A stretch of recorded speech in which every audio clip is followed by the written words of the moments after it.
अगर किसी देश की सुरक्षा का एक्सरे निकाला जाए तो उस फिल्म पर क्या दिखेगा? हाँ, शायद नक्शे पर खींची हुई कुछ गहरी लकीरें। बिल्कुल। या फिर कांटेदार तार और वहां पहरा देते हुए सैनिक। सही कहा, हम अक्सर यही सोचते हैं। मतलब जैसे हड्डी टूटी है या नहीं, ये एक्सरे की सफेद लकीर देखकर साफ पता चल जाता है ना। सीमाओं का भी हम यही हाल मानते हैं। हाँ, हमें लगता है कि सब कुछ स्पष्ट है, सब कुछ एकदम दृश्यमान है। लेकिन आज की जो रिसर्च और रिपोर्ट्स हैं, उन्हें गहराई से देखने पर एक बहुत ही बेचैन करने वाली बात समझ आती है। और वो ये कि ये जो एक्सरे मशीन है ना, ये अब पूरी तरह से आउटडेटेड हो चुकी है। बिल्कुल, आज की इस गहन चर्चा का मुख्य बिंदु ही यही है।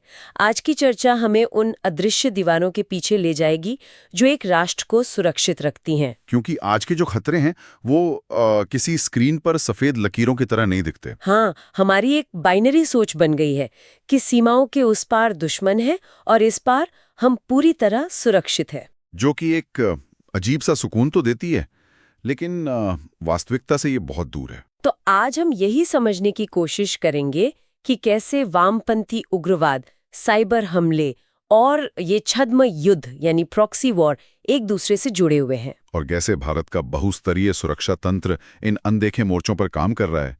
क्योंकि आज के इस सूचना युद्ध में हथियारों से ज्यादा ज्ञान और जागरूकता काम आती है। बिल्कुल। जब जंग के मैदान की कोई स्पष्ट सीमा ही न बचे तो ये जानना ही सबसे बड़ा हथियार बन जाता है कि हमला कहाँ से और कैसे हो रहा है। सही कहा। तो सबसे पहले हमें उन दरारों को समझना होगा जो देश के भीतर ही मौजूद हैं। हाँ, बाहरी दुश्मनों की ओर देखने से पहले घर के भीतर देखना जरूरी है। हम हमेशा सोचते हैं कि दुश्मन सीमा पार से आता है। हाँ, लेकिन उन ऐतिहासिक संघर्षों का क्या, जो अपने ही देश के हाशिए पर खड़े लोगों के बीच से पनपते हैं। इस पर मुझे पूर्व प्रधानमंत्री मनमोहन सिंह का वो बयान याद आ रहा है, जहां उन्होंने वामपंथी उग्रवाद, जिसे हम नक्सलवाद भी कहते हैं, उसे भारत के लिए सबसे बड़ा आंतरिक सुरक्षा खतरा बताया था। बिल्कुल। और इस खतरे की जड़ें रातों रात नहीं पनपी।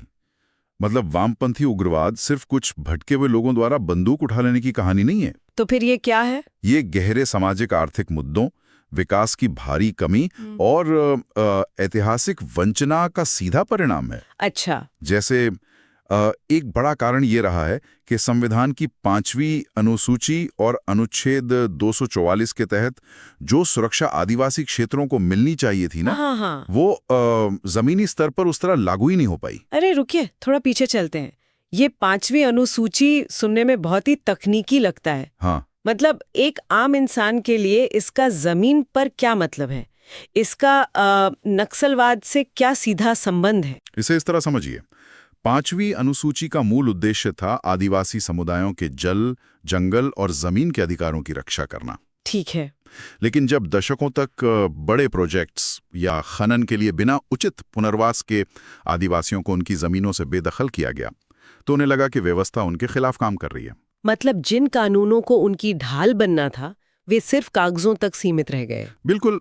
जब कोई समुदाय पीढ़ियों से अपने ही घर में खुद को बाहरी महसूस करने लगे, तो उस अलगाव की भावना को हथियार बनाना बहुत आसान हो जाता है। ये तो ऐसा है जैसे किसी पेड़ की जड़ें ही खोखली हो रही हों। मतलब विकास की रोशनी जहां नहीं पहुंचती, वहां असंतोष के अंधेरे पनपने लगते हैं। सही कहा।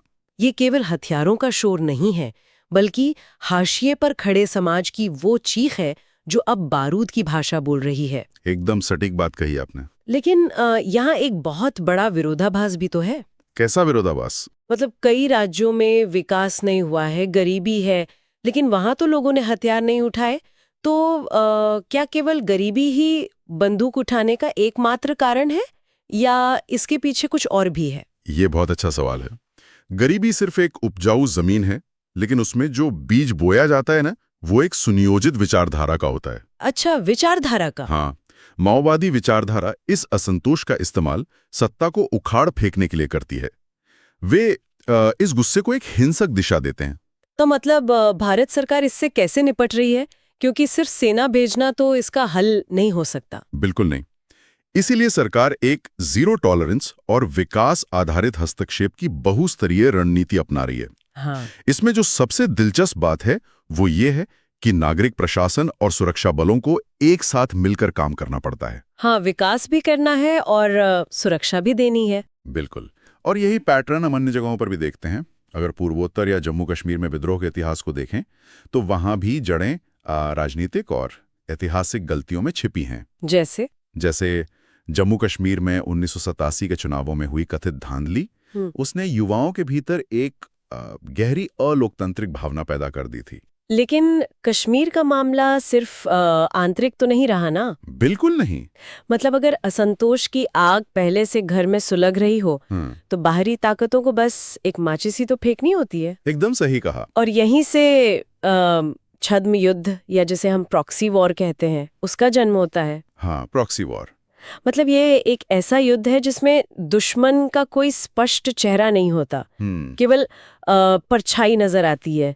हजार घाव देकर लहूलुहान करने की ये साजिश है, जहां मोहरे हमारे अपने होते हैं लेकिन चाल किसी और की होती है। इस रणनीति को हम राज्य और गैर राज्य अभिकर्ताओं यानी state and non state actors के गठजोड़ के रूप में देखते हैं। हाँ, पाकिस्तान की खुफिया एजेंसी ISI इसका सबसे क्लासिक उदाहरण है ना? बिल्कुल। एक परमाणु संपन्न देश होने के नाते भारत के साथ सीधा युद्ध लड़ना तो एक आत्मघाती कदम होगा। हाँ, वो तो मुमकिन ही नहीं है। इसलिए उन्होंने रणनीति बदली, हजार घाव देकर लहूलुहान करने की साजिश, जिसे अंग्रेजी में ब्लीडिंग बाय 1000 कट्स कहा जाता है। लेकिन एक बात बताइए, अंतर्राष्ट्रीय मंचों पर तो हमेशा यही कहा जाता है कि इन आतंकी गुटों से सरकार का कोई लेना देना नहीं है। हाँ। तो क्या ये आतंकवादी समूह सच में इतने स्वतंत्र होते हैं या ये सिर्फ राजनीतिक कठपुतलियां हैं? कूटनीति की भाषा में इसे प्लॉजिबल डिनायबिलिटी कहते हैं, यानी भागीदारी से साफ मुकर जाने की रणनीति। अच्छा, मुकर जाना? हाँ, ये काम ऐसे किया जाता है कि एक देश आतंकवादियों को ट्रेनिंग, पैसा और हथियार देता है, लेकिन जब हमला होता है तो वो पूरी तरह मुकर जाता है कि इसमें उनका कोई हाथ है। मतलब काम भी कर दिया और नाम भी नहीं आया। बिल्कुल। 1990 के दशक में ISI ने कश्मीर में ठीक यही किया। मुजाहिदीन का इस्तेमाल किया और एक ऐसा इकोसिस्टम तैयार किया जो भारत की आंतरिक स्थिरता को भीतर से खोखला कर सके। ये तो बहुत ही गहरी साजिश है। और दूसरी तरफ चीन का रणनीतिक खतरा एक अलग ही रूप में सामने आता है। हाँ, चीन की रणनीति तो हथियारों से ज्यादा इंफ्रास्ट्रक्चर और अर्थशास्त्र के इर्द गिर्द घूमती है ना? बिल्कुल, ये एकदम अलग तरह का प्रॉक्सी है।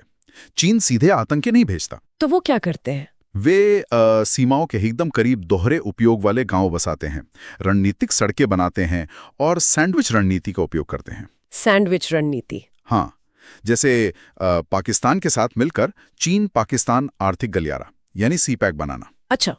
ये एक भू राजनीतिक दबाव बनाने का तरीका है जो बिना एक भी गोली चलाए भारत को घेरने की कोशिश करता है। तो अब हमारे पास जंगलों में नक्सलवाद है, सीमाओं पर छद्म युद्ध है और कूटनीतिक घेराबंदी भी है। बिल्कुल। लेकिन अब ये युद्ध उन भौतिक सीमाओं और जंगलों को पार करता हुआ सीधे हमारे कंप्यूटर और फोन की स्क्रीन तक आ गया है। हाँ, ये सबसे नया मोर्चा है। हम हमेशा सोचते हैं कि दुश्मन कांटेदार तारों के उस पार है, लेकिन क्या हो अगर दुश्मन कोई इंसानी ना हो बल्कि फाइबर ऑप्टिक केबल से गुजरता हुआ एक बाइनरी कोड हो? साइबर स्पेस अब भूमि, समुद्र, वायु और अंतरिक्ष के बाद युद्ध का 5वां क्षेत्र बन चुका है। 5वां क्षेत्र? हाँ, और इसकी सबसे खतरनाक बात यह है कि इसकी कोई भौगोलिक सीमा नहीं है। एक हैकर दुनिया के किसी भी कोने में बैठकर किसी दूसरे देश के महत्वपूर्ण बुनियादी ढांचे को पूरी तरह ठप कर सकता है। इसे जमीन पर कैसे देखा जा सकता है? मतलब क्या हम सिर्फ डेटा चोरी होने की बात कर रहे हैं? नहीं, डेटा चोरी तो बस एक छोटी सी शुरुआत है। कुछ समय पहले दिल्ली के एम्स अस्पताल पर जो रैंसमवेयर हमला हुआ था, उसे याद करें? अरे हाँ, वो तो बहुत ही डरावना था। अस्पताल का पूरा सर्वर ठप हो गया। मतलब डॉक्टरों के पास मरीजों के मेडिकल रिकॉर्ड, सर्जरी की डिटेल्स और ब्लड ग्रुप तक की जानकारी नहीं थी। हे भगवान! कल्पना करें कि एक साइबर हमले ने राष्ट्रीय राजधानी के सबसे बड़े अस्पताल को पंगु बना दिया। ये तो सच में भयानक है। इसके अलावा पावर ग्रिड्स पर भी हमले का खतरा है। Power grids? हाँ, सोचिए अगर सर्दियों के बीच कश्मीर या किसी महानगर का पावर ग्रिड हैक करके बंद कर दिया जाए तो जो तबाही होगी वो किसी पारंपरिक बमबारी से कम थोड़ी ना होगी। बिल्कुल नहीं। हवाओं में तैरता ये एक अजीब सा जहर है। मतलब अब सरहदों पर तोपें नहीं गरजती, बल्कि कीबोर्ड की उंगलियों के इशारे पर विचारों का या कहें तो पूरे के पूरे शहरों का कत्लेआम हो सकता है। एकदम सही। स्क्रीन सच में एक नया कुरुक्षेत्र